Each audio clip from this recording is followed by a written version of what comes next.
Article 93 speaker के provision को दर्शाता है। जो लोकसभा के मेंबर्स हैं उन्हीं के बीच में से उसका चयन किया जाता है। जिस कैंडिडेट के पक्ष में ज़्यादा मत मिलते हैं उसी को स्पीकर के पद पर चयन कर दिया जाता है। कांग्रेस ने अपना उम्मीदवार उतारला, जो कि केरला से क्या थे, के सुरेश जी थे, और उसके बाद में एनडीए ने अपना जो उम्मीदवार ओम बिरला को उतारा। जैसा कि आप जानते ही हैं, जो अभी सरकार बनी हुई है और सदन में इसकी चर्चा है और आज विपक्ष डिप्टी स्पीकर के मुद्दा पर अड़ा हुआ है। तो ये सवाल है कि डिप्टी स्पीकर का जो मुद्दा है, ये डिप्टी स्पीकर का मुद्दा क्यों बना हुआ है और ओम बिरला ही क्यों। सवाल यह होता है कि आखिर डिप्टी स्पीकर का मुद्दा क्यों बना हुआ है और ओम बिरला ही क्यों। इस तरह की स्थितियां जो आज देखने को मिल रही है, ये क्या दर्शा रही है और सदन का कार्यवाही कैसे चलेगा। अब हम थोड़ा सा संवैधानिक पहलू के स्तर पर आपको सिलसिलेवार से बताना चाहते हैं। इसमें क्या है कि जो आर्टिकल 93 है, आर्टिकल 93 स्पीकर के प्रोविजन को दर्शाता है कि लोकसभा में पार्लियामेंट के दो सदन हैं, लोकसभा और राज्यसभा। लोकसभा का संचालन करने का दायित्व तो किसको है, स्पीकर को है, जिसका उल्लेख भारतीय संविधान किस आर्टिकल में करता है, 93 में करता है। अब सवाल होता है कि 93 में जो स्पीकर का प्रोविज़न है यह कैसे है। तो जो स्पीकर बनता है वह among the members of the Lok Sabha, जो लोकसभा के मेंबर्स हैं उन्हीं के बीच में से उसका चयन किया जाता है। कि चयन करने की प्रक्रिया की तो निर्विवाद रूप से हो जाती है और नहीं तो उसका चयन चुनाव के माध्यम से किया जाता है। उसमें चुनाव किस स्तर पर किया जाता है, तो की तो ध्वनि मत से हो सकता है और नहीं तो गौर करिए जो मेंबर्स होते हैं उन मेंबर्स के सिग्नेचर से या वोटिंग से, और जिसके पक्ष में, जिस कैंडिडेट के पक्ष में ज़्यादा मत मिलते हैं उसी को स्पीकर के पद पर चयन कर दिया जाता है। अभी स्पीकर पद का भी मामला उठा था जिसमें कि कांग्रेस ने अपना उम्मीदवार उतारला, जो कि केरला से क्या थे, के सुरेश जी थे, और उसके बाद में एनडीए ने अपना जो उम्मीदवार ओम बिरला को उतारा। अब सवाल होता है कि फिर कांग्रेस ने ऐसा क्यों, वोटिंग का डिवीजन का नौबत क्यों नहीं आया। कारण कि ध्वनि मत से ही ओम बिरला को बना दिया गया। इसमें ये देखा गया कि जो परंपरा है, जो स्पिरिट है, यह स्पिरिट भंग न होने पाए। अब ये इम्पोर्टेंट चीज़ यह है कि ओम बिरला को ही क्यों प्रधानमंत्री या ओम बिरला को ही क्यों एनडीए बनाना चाहती है। तो अगर व्यवहारिक पहलू इसका देखें तो व्यवहारिक पहलू ये है कि जिस पार्टी का जो स्पीकर होता है, ऐसे तो speaker is the justice of Lok Sabha, वह लोकसभा का जस्टिस है और वह लोकसभा के रूल्स और रेगुलेशंस के अनुसार क्या करता है, कार्य करता है। उसमें क्या करना होता है, उसे सदन का संचालन करना होता है, सदन का जो डिसिप्लिन है उसको मेंटेन करना होता है, जो इम्पोर्टेंट जो मुद्दे होते हैं उस पर क्या करना होता है, उस पर पक्ष और विपक्ष की सहमति को प्राप्त करनी होती है, और देश हित में यही जो सदन है वह कार्य करता है। इसी सदन में देश हित के लिए नए नए कानून और जो अनुकूल स्थितियां हैं वो बनाने का प्रयास किया जाता है। इसमें सदन की जो भूमिका है, वह सदन की भूमिका किसके ऊपर निर्भर करती है, लोकसभा के अध्यक्ष के ऊपर निर्भर करती है। अब लोकसभा का अध्यक्ष मान लीजिए कि सदन में अगर यह नहीं कराए कि इस मुद्दे पर चर्चा हो, सदन में यह नहीं चाहे कि यह मुद्दा उठे, तो गौर करिए उसके अनुमति से ही मुद्दे उठते हैं। और गौर करिए इतना ही नहीं, अगर वह अपने इशारे पर सदन को न चलाता हो बल्कि सत्ताधारी दल का हस्तक्षेप उसके मामलों में होता है, तो क्या स्थितियां बनती है, स्थितियां बनती है कि अगर सत्ताधारी दल का बहुमत होता है तो बिना डिस्कशन किए, बिना चर्चा किए ही विधेयक को पारित कर दिया जाता है, बिल आपको पास कर दिए जाते हैं। आज ये जब पास कर दिए जाते हैं तो इस तरह की स्थितियां क्या दर्शाती है, इस तरह की स्थितियां दर्शाती है कि सदन में तानाशाही की स्थिति प्रधानमंत्री से लेकर के स्पीकर तक है। अब जब स्पीकर प्रधानमंत्री के इशारे पर या गौर करिए सत्ताधारी दल के इशारे पर काम करने लगता है तो देयर इज ए क्वेश्चन, एक सवाल उठता है कि जो speaker of Lok Sabha is not impartial, जो लोकसभा का स्पीकर है वो इम्पार्शल नहीं है, बल्कि ही और she is tended towards the any favouritism, वह किसी न किसी पक्ष की तरफ या किसी न किसी फेवर की तरफ क्या है, उलझा हुआ है या झुका हुआ है। तो अब सवाल है कि लोकसभा में ओम बिरला को सरकार क्यों लाई। आप जानते हैं कि एनडीए का जो समर्थन है, एनडीए का समर्थन इस समय आपको बीजेपी के साथ में नीतीश कुमार जी हैं जो जेडीयू के हैं, और नायडू के चंद्राबाबू नायडू हैं, ये सपोर्ट किए हुए हैं, प्लस और छोटी छोटी जो पार्टियां हैं वो सपोर्ट करके क्या कर रही हैं, आपको बीजेपी को सपोर्ट करके सत्ताधारी दल में अपना प्रवेश की हुई है और सरकार को चला रही है। अब जब सरकार को चला रही है, इस तरह की स्थिति है और प्रधानमंत्री अपने पहले ही वाले भूमिका में ये दिखना चाह रहे हैं, तो यहाँ पर क्या है कि यहाँ पर एक स्थिति स्पष्ट हो जाती है कि सरकार का जो लॉन्जिविटी है वह बहुत नहीं रह पाएगा। दूसरी स्थितियां क्या बनी है, जैसा कि आप देखते हैं कि जो पहले से विपक्ष था अब वो पहले से विपक्ष मजबूत हुआ है।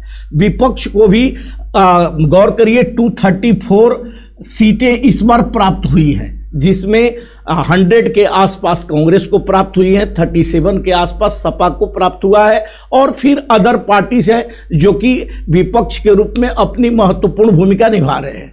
यही 5 साल पहले ऐसी स्थितियां नहीं थी।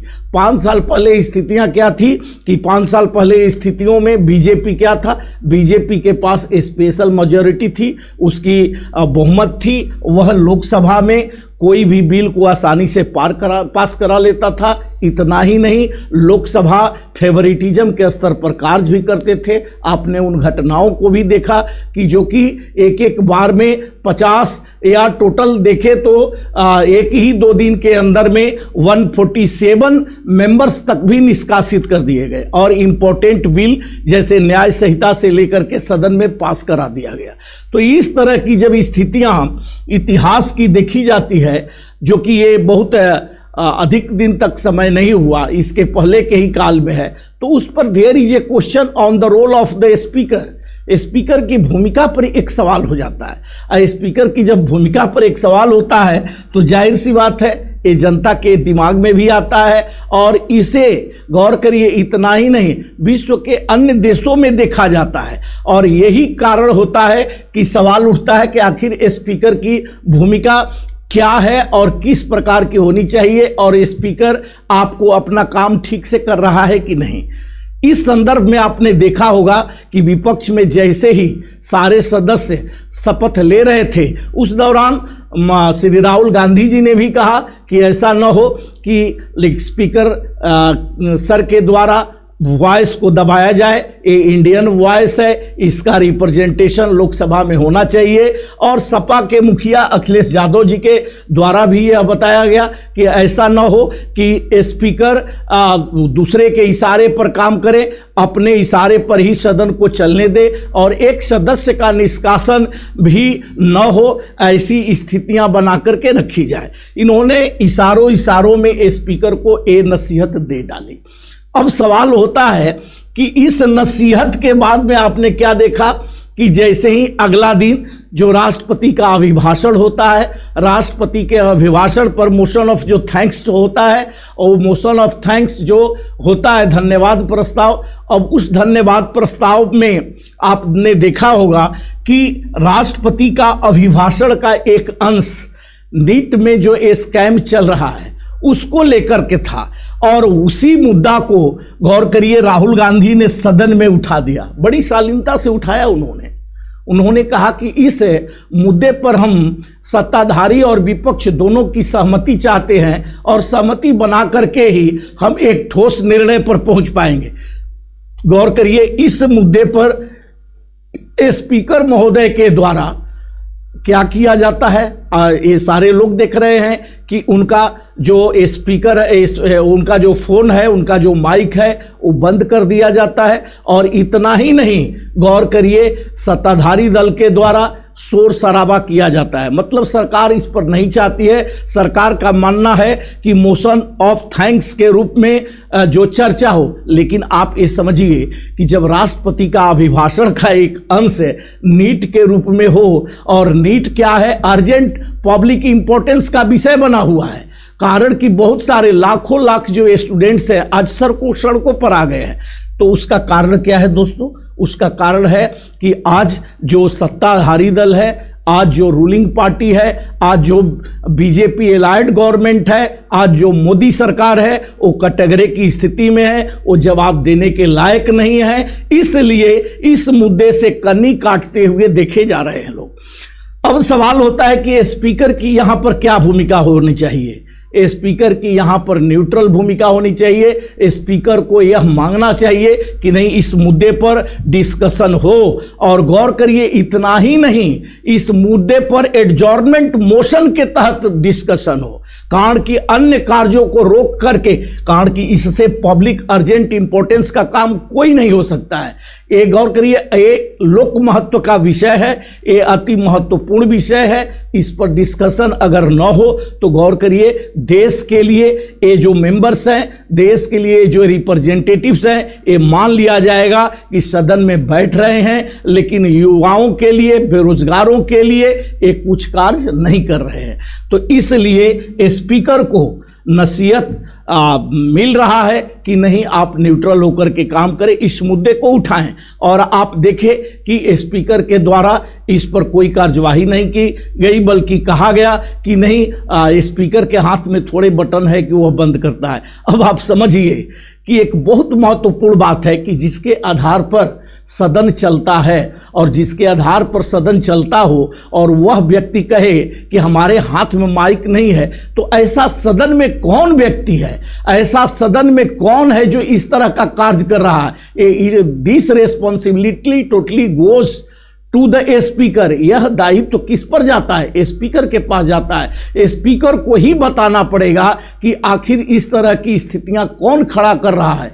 Who is the person that making the standing position of this type of hindrances in Lok Sabha? आखिर कौन सा ऐसा व्यक्ति है, कौन सा ऐसा लोग है जो इस तरह के व्यवधान की स्थिति को उत्पन्न कर रहा है? अब गौर करिए, इस तरह की स्थिति आज अभी तक बनी हुई है। अब दूसरा सवाल था हमारा इन टाइटिल में, कि इन टाइटिल में डिप्टी स्पीकर, आप जानते हैं कि संविधान क्या कह रहा है। संविधान डिप्टी स्पीकर के संदर्भ में कोई अलग से प्रावधान नहीं करता है, कोई अलग से आर्टिकल का इसका उल्लेख नहीं है। केवल अनुच्छेद आर्टिकल 95(1) में है कि अगर स्पीकर का पद वैकेंट रहे या स्पीकर अनुपस्थित रहे, तो इन प्लेस ऑफ हिम और हर, उसके स्थान पर जो डिप्टी स्पीकर होगा, वह डिप्टी स्पीकर अपने कार्य को बेहतर तरीके से निष्पादित करेगा। अपना जो कार्य स्पीकर का होगा, वह स्पीकर के कार्य को इम्पार्शियलिटी और न्यूट्रलिटी मेंटेन करते हुए सदन का संचालन करेगा। कारण कि डिप्टी स्पीकर का वही रोल होगा जो स्पीकर का रोल था। डिप्टी स्पीकर के पास वही पावर होगा जो, गौर करिए, स्पीकर के पास पावर था। तो इसलिए आज जो विपक्ष की मांग है कि नहीं, एक परंपरा है, एक कन्वेंशन है, जिस कन्वेंशन के तहत डिप्टी स्पीकर अपोजिशन का होना चाहिए। क्यों होना चाहिए? इससे ट्रांसपेरेंसी आएगी। इससे क्या होगा? इससे न्यूट्रलिटी मेंटेन होगी। इससे क्या होगा? सदन को संचालन करने में कोऑर्डिनेशन मिलेगा, कोऑपरेशन मिलेगा, और लोगों के लिए कार्य होगा। महत्वपूर्ण मुद्दे जो हैं आसानी से हल किए जा सकते हैं। लेकिन आज डिप्टी स्पीकर पर रार ठन गई है। रार जिसको कहते हैं कि एक इशू बना दिया गया है, एक मुद्दा बना दिया गया है कि नहीं, इस परंपरा को हम नहीं मेंटेन करेंगे। और जाहिर सी बात है कि आप देख लीजिए, बीजेपी पिछली बार मेजॉरिटी में थी, 303 उसके मेंबर्स थे। आपको 2019 से लेकर 24 तक कोई डिप्टी स्पीकर नियुक्त नहीं किया गया था, बल्कि 2014 से 19 तक विपक्ष का नेता डिप्टी स्पीकर के रूप में अपनी भूमिका का निर्वहन कर रहा था। लेकिन ऐसी स्थितियां आपको 19 से 24 तक नहीं देखी गई। जबकि डिप्टी स्पीकर क्यों आवश्यक है? कारण कि डिप्टी स्पीकर तो आवश्यक इसलिए है ही कि अगर लोकसभा का जो स्पीकर है वो अनुपस्थित हो जाए, बीमार हो जाए, नहीं रहे, इसके साथ में महत्वपूर्ण स्थिति यह है कि जो स्पीकर के पास वर्कलोड होता है वह वर्कलोड ज़्यादा होता है। चूंकि सदन का संचालन करना, सदन में जो डेली रूटीन एक्टिविटीज है, लॉ मेकिंग का वो भी देखना, महत्वपूर्ण मुद्दे पर कार्य करवाना, और इतना ही नहीं, जो इंटरनेशनल मुद्दे आ जाते हैं, जो इंटरनेशनल विषय आ जाते हैं, चाहे वे विषय पॉलिटिकल हो, चाहे वो विषय इकोनॉमिक है, चाहे सोशल अनरेस्ट का मामला है, इस मुद्दे पर भी क्या होता है, इस मुद्दे पर भी हम देखते हैं कि स्पीकर की भूमिका बढ़ जाती है। तो इस वर्कलोड को कम करने के लिए, इस बोझ को कम करने के लिए डिप्टी स्पीकर की जरूरत होती है, और सदन को अधिकाधिक देर तक चलाने का कारण कि ये माना जाता है कि वर्कलोड बढ़ने पर एक आदमी की जो इफिशियंसी है वह काफ़ी इफेक्टिव नहीं है, इसलिए डिप्टी स्पीकर की भूमिका बढ़ जाती है। इसलिए इसे संविधान के 95(1) क्लॉज के अंतर्गत समाहित किया गया है। अब हमारे सामने क्या है स्थिति कि डिप्टी स्पीकर पर अगर मान लीजिए कि डिप्टी स्पीकर नहीं बनाया जाता है तो फिर क्या होगा? गौर करिए, डिप्टी स्पीकर नहीं बनाया जाता है तो गौर करिए, डिप्टी स्पीकर के लिए ऐसा कोई संविधान में प्रावधान नहीं है जिसके लिए आप कोर्ट की दरवाजा खटखटा सकते हैं। ऐसा कोई संविधान में प्रावधान नहीं है जिसके लिए आप सदन की कार्यवाही को रोक सकते हैं। हाँ, ये जरूर है कि इसकी मांग होगी, ये जरूर है कि स्पीकर के कार्यबोझ को कम करने के लिए ऐसा होना चाहिए। एक कन्वेंशन है और यह कन्वेंशन 91 से भी मेंटेन किया जा रहा है। तो इस तरह की स्थितियां आज देखने को मिल रही है और इसी पर आज महत्वपूर्ण विषय अटका हुआ है। दूसरा चीज क्या है कि डिप्टी स्पीकर पर सरकार क्या गिर सकती है क्या?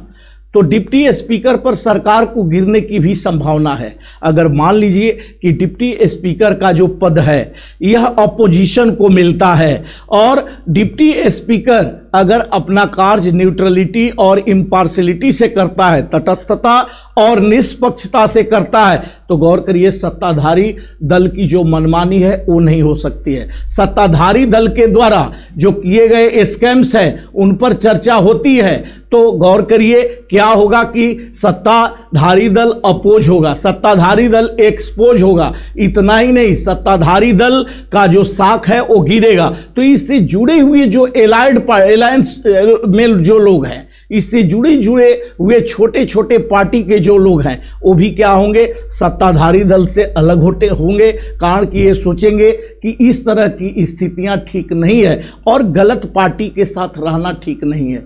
इसलिए डिप्टी स्पीकर की भूमिका बढ़ गई है। चलिए दोस्तों, आज तो हम लोग डिप्टी स्पीकर पर चर्चा किए। ऐसे ही अभी एक टॉपिक हमारे बीच में बना हुआ है कि राष्ट्रपति और सेंगोल की स्थिति क्या है और सेंगोल क्या राष्ट्रपति के साथ में चलना चाहिए या रहना चाहिए, या राष्ट्रपति भारत का सेंगोल के परिचायक हैं। इस बिंदु पर हम अगले वीडियो में चर्चा करते हैं। नमस्कार, धन्यवाद।